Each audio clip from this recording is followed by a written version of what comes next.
In this video, I'll show you 8 charts that reveal why Bitcoin's moment isn't just financial, it's fundamental, it's foundational. They call this Bitcoin's IPO moment because Wall Street's finally buying.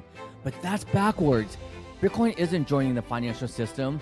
The financial system is being absorbed into Bitcoin. This is Bitcoin's IPA, the initial public adoption of freedom. Because what's happening isn't just another bull run. Chart 1. Look at Apple. Came out in the 1980s. Its IPO launched a 45,000% return. And Amazon launched in 1997, gave a 10,700% return. And Google, a 2,900% return. And Google was launched in 2004. And Meta, from 2012, has given a 1,100% return. And Bitcoin, which came out in 2009, has given a 11 million% return. You guys, follow the tech, follow smart money, okay? In the 1980s, Apple went public, the personal computer revolution. In the 90s, Amazon, the e-commerce revolution. In 2004, Google, the information highway revolution. In 2012, Facebook, the social connection revolution. And then in 2009 came Bitcoin, the revolution of money itself, the first to rebuild the base layer of humanity. Each revolution required the previous revolution to succeed. For example, we needed Apple PC for the internet revolution, and then Google needed the internet revolution, and so on. And Bitcoin is the first revolution to build on top of all of these layers of revolutions.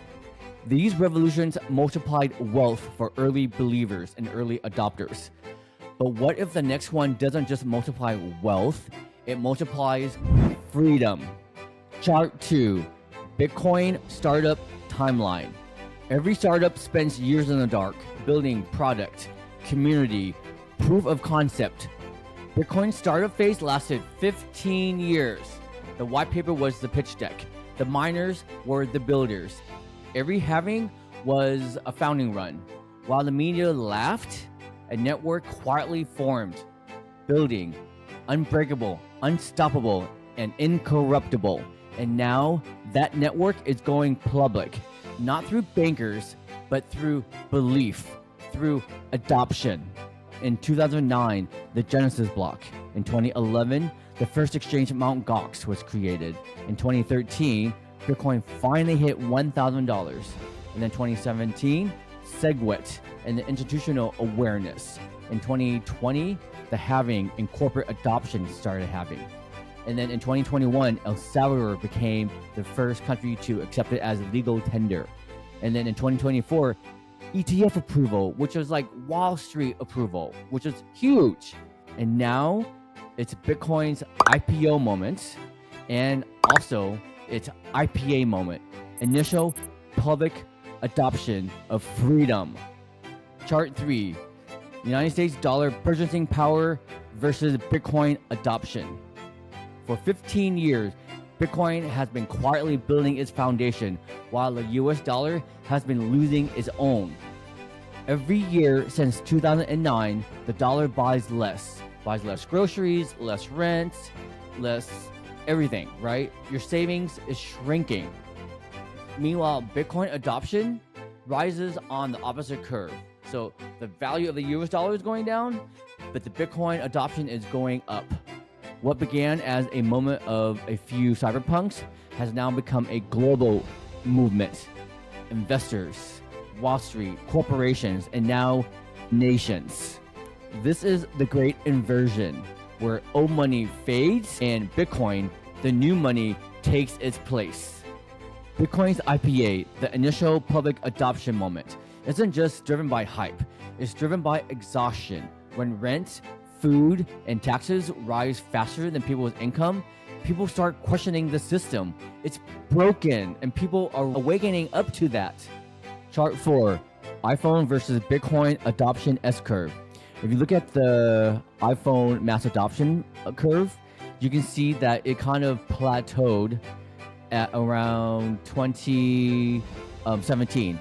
The iPhone was like saturated. It's fully adopted, and the inflection point for the iPhone started around between 2010 and 2012.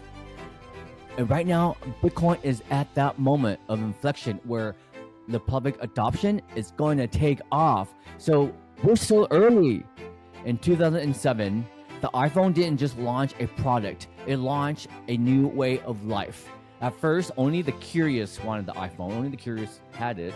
Then the early adopters, then the world. Now look at Bitcoin. It's following that same curve of disbelief, discovery, and inevitability. But this time, it's not app in your pocket, all right? It's the money in our broken system. The iPhone changed how we connected, and Bitcoin will change what we connect through money and freedom. We're standing at the inflection point where the next billion join not because they want to, but because they have to. Chart 5, iPhone versus Bitcoin network growth. Every revolution has a inflection point, that moment when curiosity becomes necessity. For the iPhone, it was when the world realized how much easier it was to stay connected. For Bitcoin, that moment is now. As inflation rises, trust falls. Adoption isn't optional, it's necessary. Before every revolution becomes obvious, it's invisible. Before the iPhone was everywhere, Apple spent years building what no one could see: the App Store, developer tools, global supply chains. Bitcoin is in that same phase now, the infrastructure phase.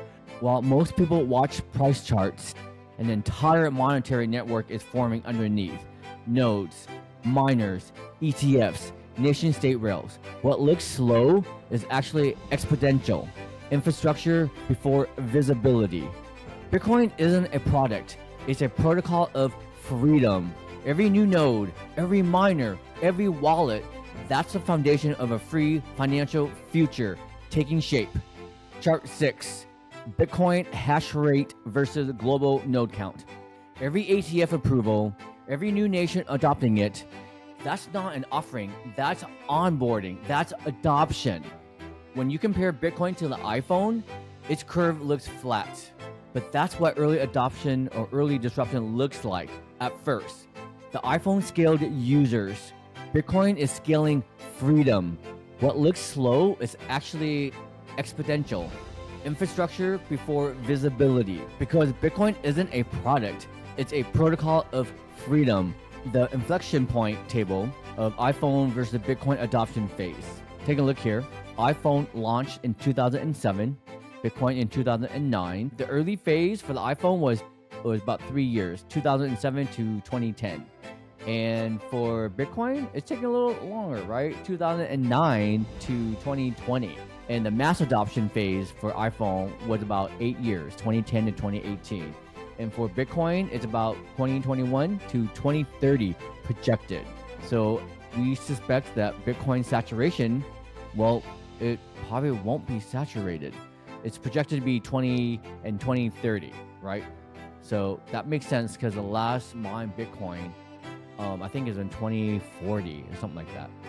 So the iPhone revolutionized how we communicate, and then Bitcoin is revolutionizing money and global value transfer. Chart 7, returns to freedom. Looking at this chart, you can see Bitcoin, which is the newest technology, still in its short year, has outperformed. Like, Bitcoin is kicking ass. Bitcoin is giving a 15 million% return, right? And Apple being the best return since it came out, a 220,000% return. I mean, Apple has done very well, don't get me wrong, but Bitcoin like slays over Apple. These were the greatest IPOs of their time. Apple, Amazon, Google, Meta, each created trillions in value, but none of them changed what money is. Bitcoin's return isn't just financial, isn't just a percent in return. It's measured in principle. It's measured in freedom, because this isn't a return on investment. It's a return to freedom. The world is realizing, and the world is awakening to this. The greatest profit of all is self-sovereignty, and Bitcoin is the only network that restores monetary integrity to humanity. Every IPO sells shares of a company. Bitcoin's IPA gives ownership of time. Every IPO depends on trust. Bitcoin removes the need for one. Every IPO enriches a few. Bitcoin empowers the many. Not a financial event, but a human one. The first time in history the public owned the network before Wall Street. They had their IPOs. We have our IPA. The world doesn't just invest in Bitcoin. It's beginning to adopt freedom. I noticed that 80% of you guys who are watching my channel aren't yet subscribers. So do me a favor, hit the subscribe button and hit the bell icon. That way, every time I make a new video, you get notified. And thank you for watching Crypto and Beyond.